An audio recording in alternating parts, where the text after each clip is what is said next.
This is pretty. I'm going to use this on my knitting machine. Ooh, there's sparkles in this. Look how thin this yarn is.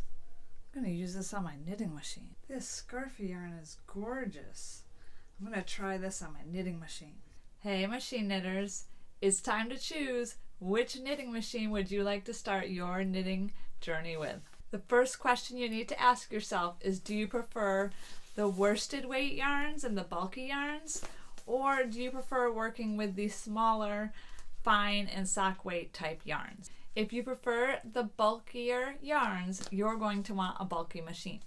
However, if you like the smaller yarns, you're going to want a standard gauge machine.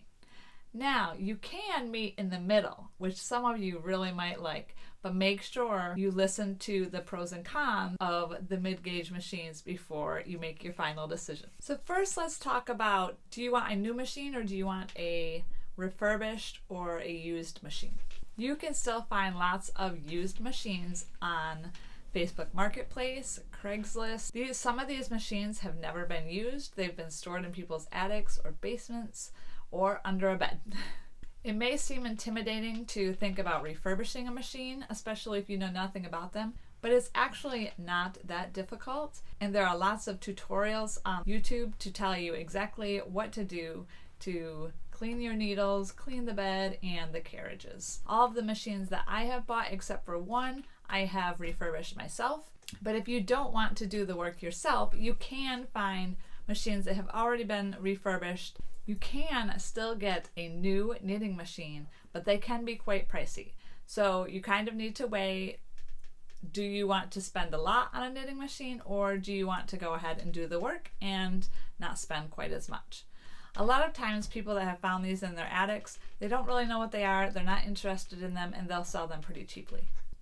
Now what's really nice about a standard gauge machine, you are using the thinner yarns on it, which is really nice for areas that don't get super cold and you want just a nice lightweight sweater, or you want to do a lot of lacy things, you want to do lots of socks. You get a really nice fabric from a standard gauge knitting machine. Now, if you choose a Brother standard gauge knitting machine, there are a lot of accessories available for the Brother standard gauge machines. You can use a special garter carriage. You can get lace carriages specifically for these machines. You can also get a special transfer carriage that goes across and moves all of your stitches from your rivet right to your main bed. So if you're looking for all of the options that you can get, a Brother standard gauge machine is the way to go. But the Studio and Singer standard gauge machines are also fantastic. The one reason that you may want a Brother standard gauge machine versus a Singer or Studio or some other brand is because the Brother standard gauge machine have an available accessory called a garter carriage. Now this garter carriage goes across and it knits each individual stitch, and it will either knit it or it will purl the stitch. So you can create all those knit and purl stitches that a hand knitter would do. This is great if you want to do a lot of afghans, or if you like your sweaters to have lots of different textures that aren't like tuck stitch or cable. So that's the one advantage of a Brother standard gauge knitting machine. One thing that you may not like about the standard gauge machines is how difficult it is to get yarns for those machines. Now, that depends a little bit on where you're getting your yarn. If you're looking in big box stores for yarn, you're not going to see a whole lot of sock yarn and the finer, lighter gauge yarns. However, if you're buying yarn from someplace online or even maybe a local yarn store, it may be a lot easier to get yarns for the standard gauge knitting machines. Standard gauge knitting machines are a lot easier to find than bulky knitting machines, which makes them a bit cheaper as well. Now with both bulky and standard gauge knitting machines, you can use punch cards.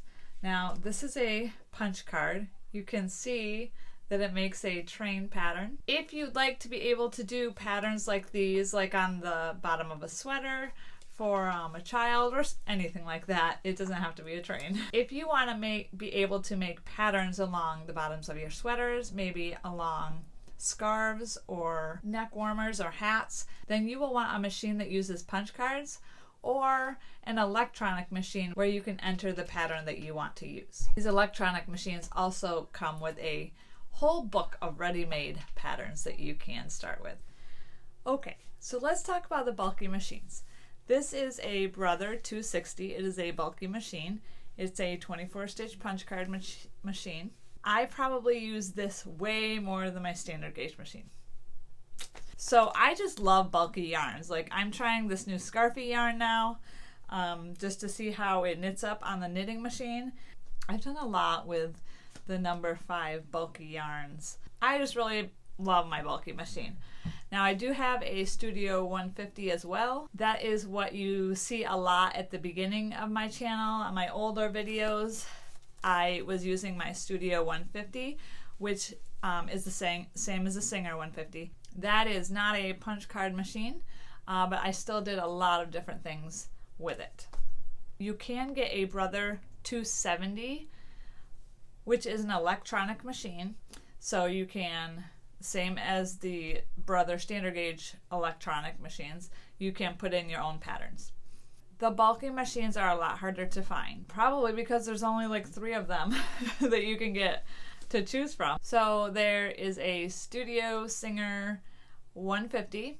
You can also get a Studio or Singer 155, which is a 12-stitch punch card machine.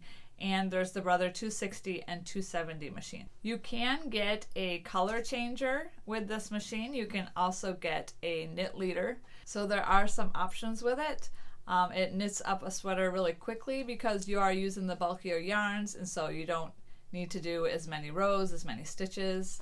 So I really like my bulky machine, but they are harder to find, and because they're harder to find, then they're usually more expensive. Now there also are bond machines. The bond machines are a plastic bed machine, and they are in 8 millimeters between needles, and they are a great machine to start with. If you're not sure if you're gonna like this knitting machine thing, this knitting machine hobby, then you may want to consider starting with a bond machine. The Ultimate Sweater machines, Incredible Sweater machines, that's what I started with. They're a little quirky. They're still a knitting machine and they knit well, but because it's a plastic bed machine and it's a plastic carriage, I don't know, it just gets stuck in stuff sometimes. It doesn't work really smoothly like the other machines do. But if you're not even sure if you are interested in knitting machines as a hobby, it's a really inexpensive machine to start with. You can usually find them for $50 to $100 on Facebook Marketplace. And there are people out there that love their bond machine and they use it even with all of the options of metal bed machines and stuff out there. So on to the pros and cons of the LK150.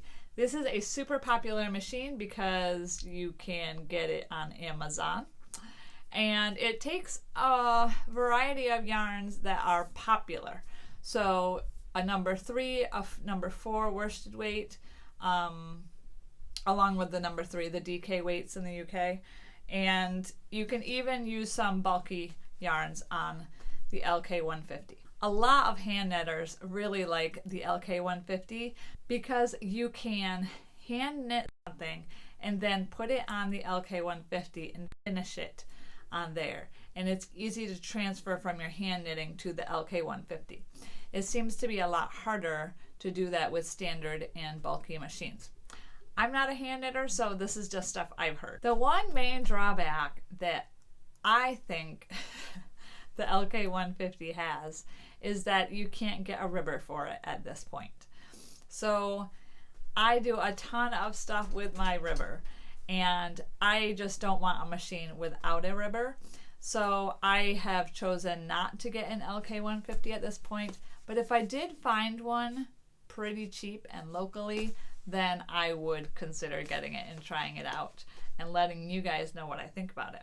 So if you are looking for a new machine versus a used machine, then the LK50 is a great price point for new machines as well. There are metal bed mid-gauge machines. So we're talking mid-gauge is 6.5 millimeters between the needles. And there are a couple metal bed machines that were made and one that you can still get, but they're really rare and really pricey. So if you're looking for a mid-gauge machine, those are your options. Now a lot of these used machines you can get for under $500. usually with a main bed and a ribber and some accessories and maybe even some yarn. I've gotten really good deals on Facebook Marketplace for my knitting machines. Like really, really good deals. But if you are looking for a new machine, there is a brand called Titexma, and they sell knitting machines. They're currently making knitting machines. You can get them in a standard, a mid-gauge, and a bulky machine. They will run you well over $1,000. You can also get a ribber with these machines, which will run you another $1,000. But what's really cool about these machines actually is that they have extended bed versions. So we are limited to how many needles are on our bed for how wide of a sweater and stuff that we can knit. But if you are in the market for a brand new $2,000 to $2,500 machine, then I would highly recommend looking for the Titexma brand and looking for an extended bed with an extended ribber. It's a really good option, but like I said, it's super pricey. Regardless of what you decide, you'll probably find, like most of us have, that your knitting machines will multiply and you'll soon own 2, 3, 4, or even more.